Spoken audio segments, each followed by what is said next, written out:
तो ऋतु एक टॉर्च लेती है और चाबी लेती है उस फ्लोर की और चल देती है। जा ही रही होती है तो रमेश जी गार्ड होते हैं, वो बोलते हैं कहाँ जा रहे हो, तो बताती कि तो उसने फिर से वही सचेत किया कि ऋतु मैडम आप वहाँ पे जाना, लिफ्ट वाले एरिया में गलती से मत जाना, सीढ़ियों का यूज़ करना, और कोई भी आपको आवाज़ दे आपको रुकने की ज़रूरत नहीं है, आपको ऐसा लगेगा कोई वहाँ पर है, वहाँ पे कोई नहीं रहता है।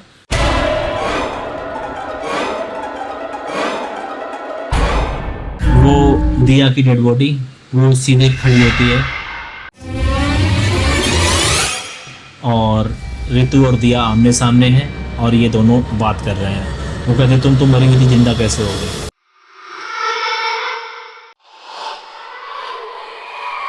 और वो काफ़ी आवाज़ लगाती है, कोई बैकअप नहीं होता है, मौत हो जाती है उसी लिफ्ट में।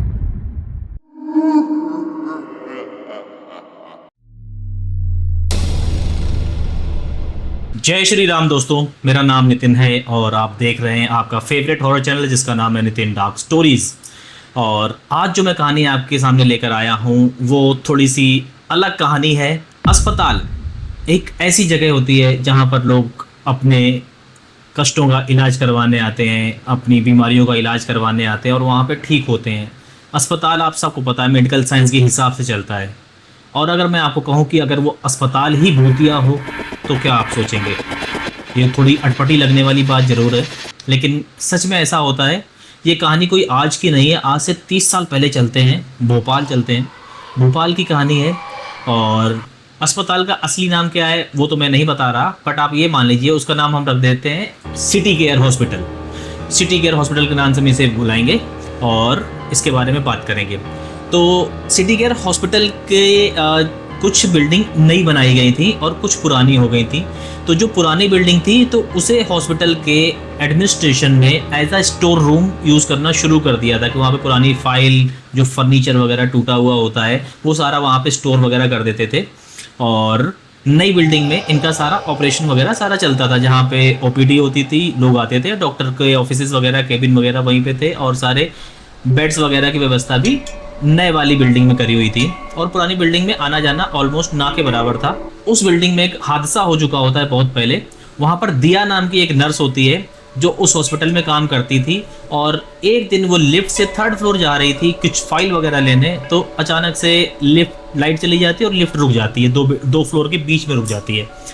और वो काफ़ी आवाज़ लगाती है, कोई बैकअप नहीं होता है लिफ्ट में, बैटरी बैकअप या कोई भी इस तरह का इन्वर्टर बैकअप। वो बहुत आवाज़ लगाती है, बहुत परेशान होती है और दरवाजे खोलने की कोशिश करती है, लेकिन सफोकेशन और मतलब एक जो फोबिया होता है कई लोगों को अंधेरे से, या उस फोबिया की वजह से निशा की मौत हो जाती है उसी लिफ्ट में। और जब मरती है तो उसके हाथ पैर एकदम टेढ़े, बिल्कुल उसने बहुत ज़्यादा संघर्ष किया हो अपना बाहर निकलने के लिए। तो इस तरह से उसकी मौत हो जाती है और उसके नाखूनों के निशान भी दीवारों पे होते हैं, जो वुडन की वॉल पीछे वाली होती है और जहाँ पे शीशा लगा होता है, और वहाँ पे उसके नाखूनों के निशान। वो बने पूरा जी तोड़ कोशिश करती है, खूब चिल्लाती है बचाओ मैं मर जाऊंगी, लेकिन अनफॉर्चुनेटली उस समय वहाँ पे ना तो कोई गार्ड होता है, ना ही उसकी कोई आवाज़ सुनने वाला होता है, और बैकअप ना होने की वजह से निशा की मृत्यु हो जाती है उस बिल्डिंग में।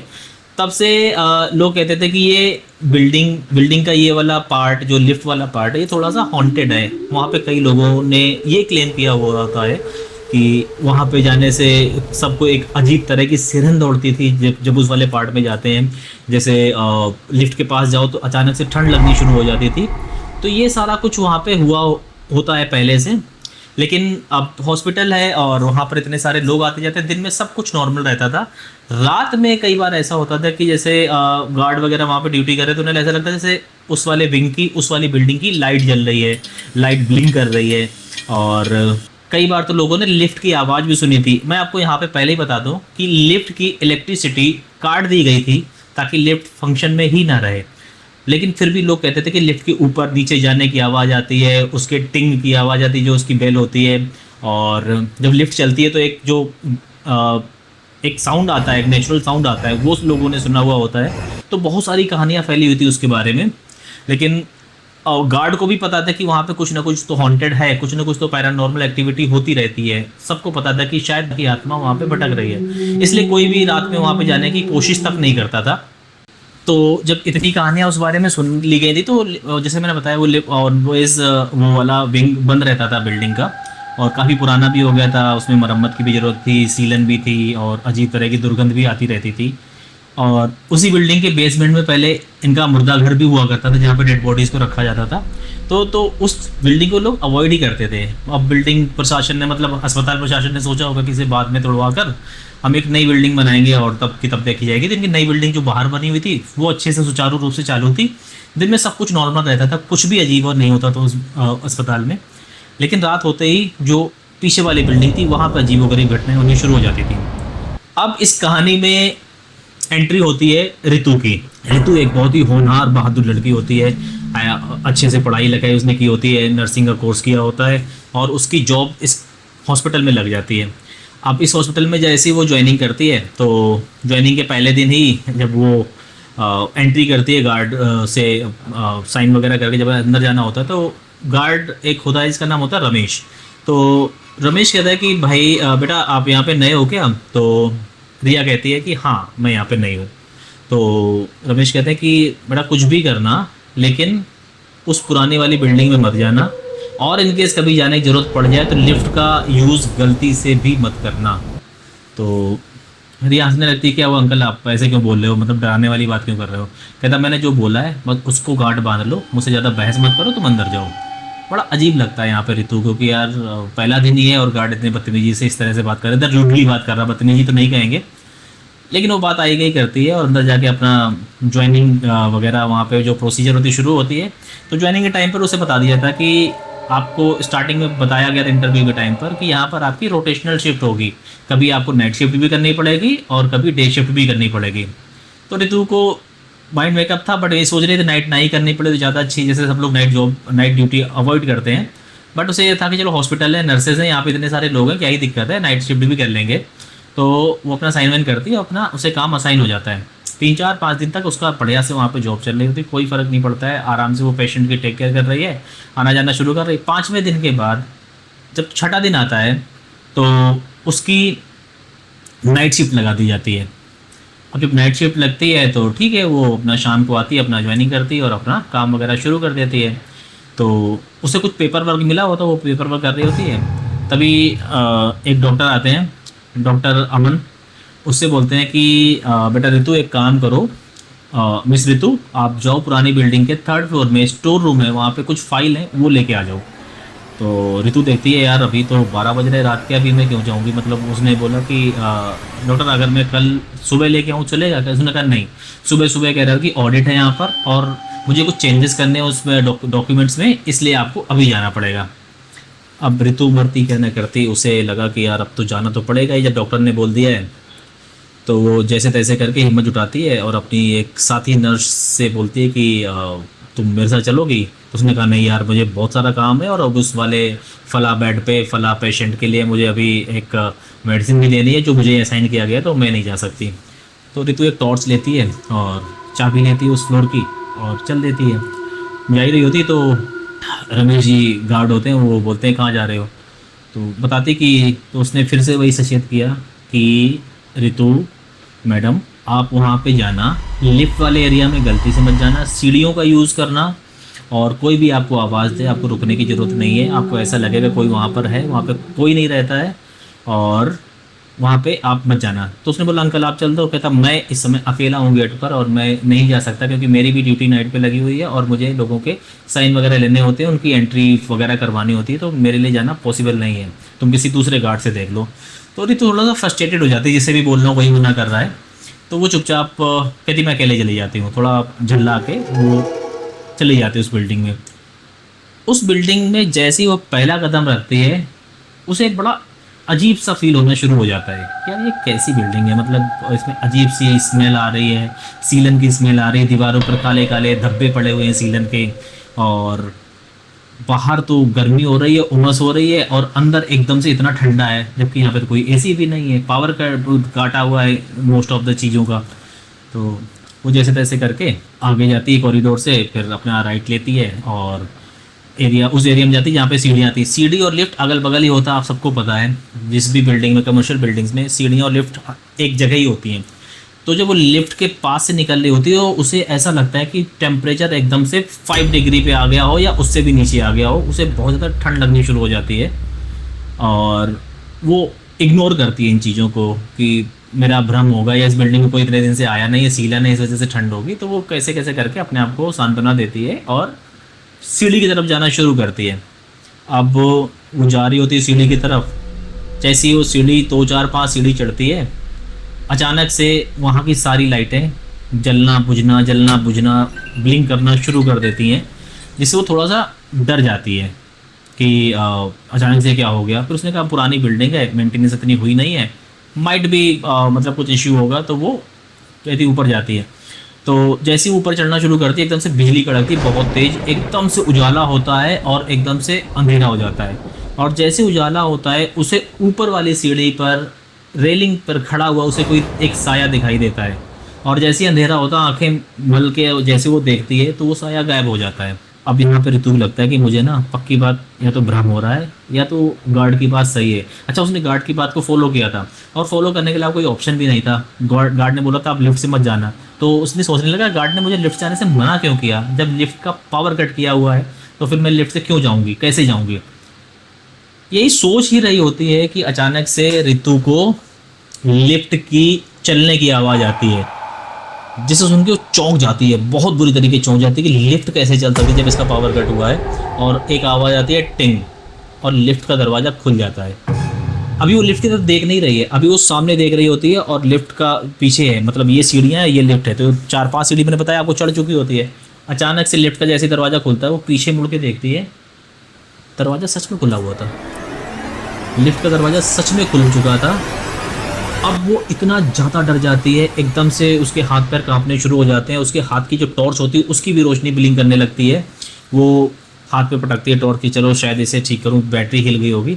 और नीचे उतर के आती है और लिफ्ट की तरफ देखना शुरू करती है। लिफ्ट का दरवाज़ा खुला हुआ है, सामने शीशा है और शीशे में वो अपने आप को देख रही है।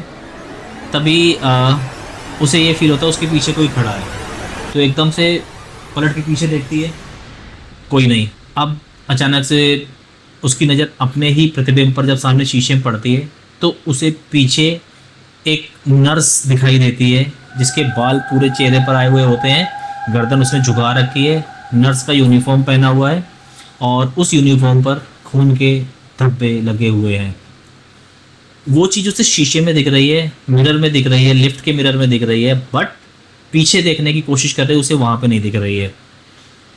अब वो बहुत ज़्यादा डरी हुई ऋतु ये सोचती कि अब मैं करूँ तो क्या करूँ, मतलब अब तो मतलब मेरा जाना असंभव है, इस बिल्डिंग से बाहर जाना असंभव है। अब ये सारी चीज़ें चल ही रही होती है, लेकिन रमेश को भी ये था कि ये बच्ची वहाँ पे गई है तो इसके ऊपर थोड़ा सा नज़र रखनी पड़ेगी, कहीं इसे कुछ गड़बड़ ना हो जाए। तो रमेश सीसीटीवी उस फ्लोर का, उस मतलब विंग का ऑन करके देखते हैं। जैसे उस पर स्विच करते हैं तो रमेश भी सेम चीज़ देख रहे होते हैं कि ये ऋतु खड़ी है और ये ऋतु के पीछे एक लेडी सर झुकाए खड़ी है। रमेश जब उसे ध्यान से देखते हैं, उसका पहनावा, उसका चलने का तरीका, रमेश कहते हैं तो दिया है जो कुछ साल पहले मर गई थी, ये यहाँ कहाँ से आ गई। तभी दिया घूम के कैमरे की तरफ देखती है और ऐसा लग रहा था कि दिया को पता है कि उसे कोई कैमरे से देख रहा है, उसे कोई मॉनिटर कर रहा है। और वो देखकर उधर एक क्रीपी सी स्माइल देती है और फिर से वो ऋतु के पीछे जाना शुरू कर देती है। अब ऋतु का अपने दिमाग से कंट्रोल खत्म होना शुरू हो गया था, क्योंकि हावी होने लग गई थी। उसकी सोच पर, उसके दिमाग पर, उसके जहन में धीरे धीरे घुसने की कोशिश करना शुरू कर देती है। और जिससे होता ये है कि ऋतु ना चाहते हुए भी उस लिफ्ट में प्रवेश कर जाती है, जिसमें जाने से उसे मना किया गया था। अंदर जाते ही दरवाज़ा एकदम से धड़ाम की आवाज़ के साथ बंद हो जाता है और उसे लिफ्ट में एक डेड बॉडी दिखाई देती है अचानक से, जिसके हाथ पैर टेढ़े हो रखे हैं, मुंह खुला हुआ है। और इस तरह से पड़ी हुई डेड बॉडी से उसने मरने से पहले बहुत चीखा हो, चिल्लाया हो, बहुत मदद मांगी हो और लोगों ने उसकी मदद ना की हो। अब उस डेड बॉडी के देख के बहुत ज़ोर से चिल्लाना शुरू कर देती है, बहुत दरवाज़ा पीटना शुरू कर देती है, बचाओ मुझे, यहाँ से बाहर निकालो। लेकिन उसकी आवाज़ बाहर जा ही नहीं रही होती है। और वो डेड बॉडी जो वहाँ पे अभी तक थी, वो दिया की डेड बॉडी, वो सीधे खड़ी होती है और ऋतु और दिया आमने सामने हैं और ये दोनों बात कर रहे हैं। वो कहते हैं तुम तो मरी हुई थी, जिंदा कैसे हो गए।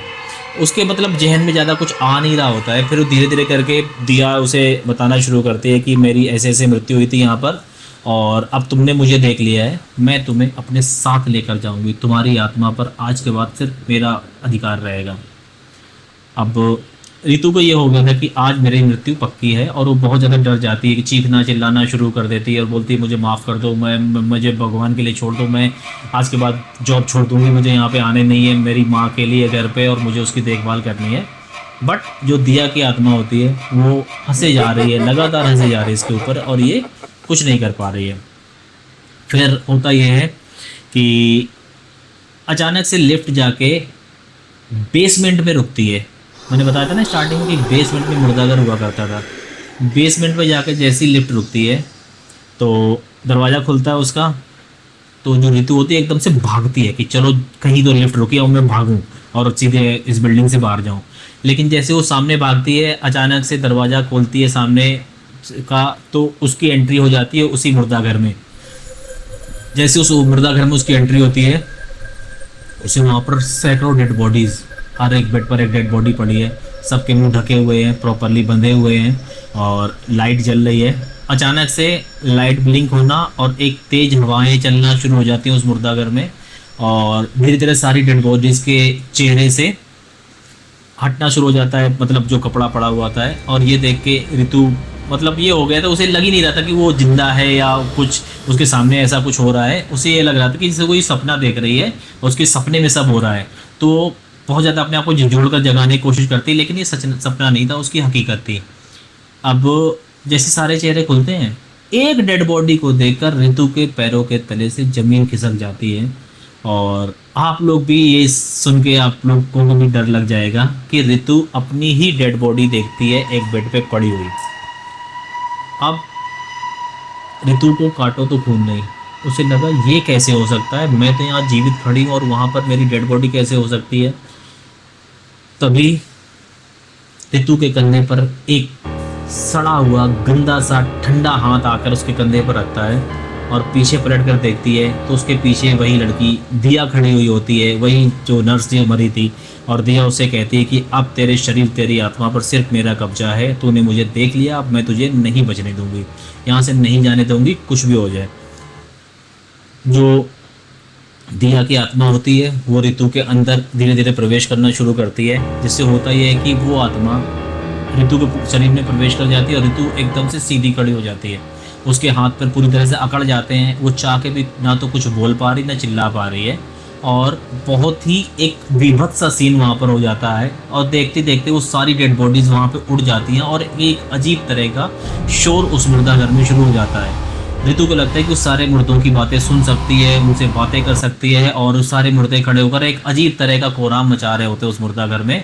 और इसी के साथ उसकी आंखें बंद हो जाती हैं, वो मर गई थी या बेहोश हो गई थी उसे नहीं पता था, और जैसे ही वो अनकॉन्शियस होती है सब कुछ शांत हो जाता है।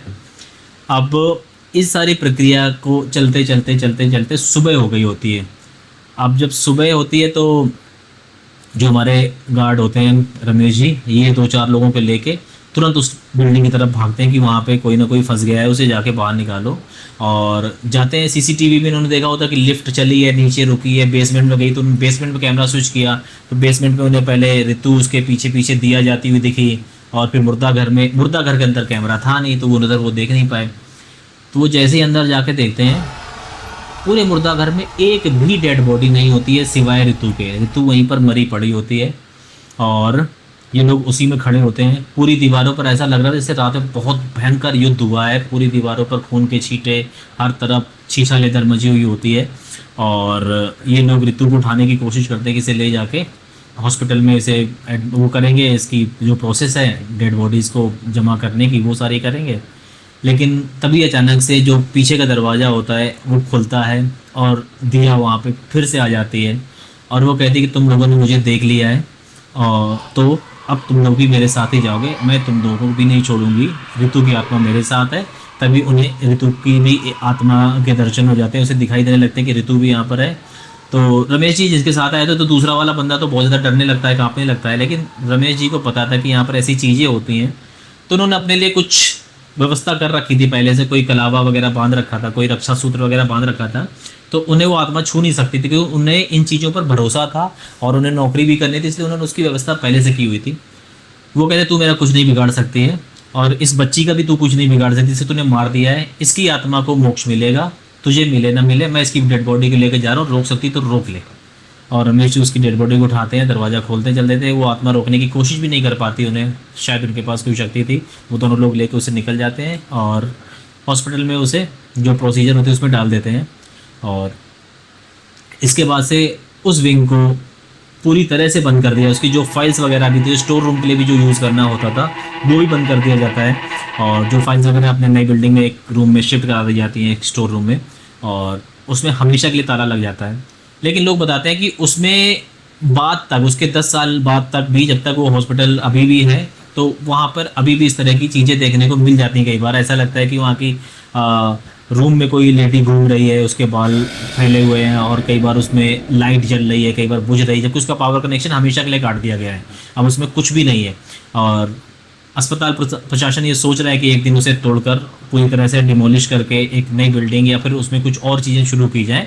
बट वो जितनी बार भी उसे तोड़ने की कोशिश करते हैं, जितनी बार भी व्यवस्था करते हैं कि आज चलो जेसीबी बुला मंगाते हैं और इसको तोड़ते हैं, कुछ ना कुछ इशू आ ही जाता है।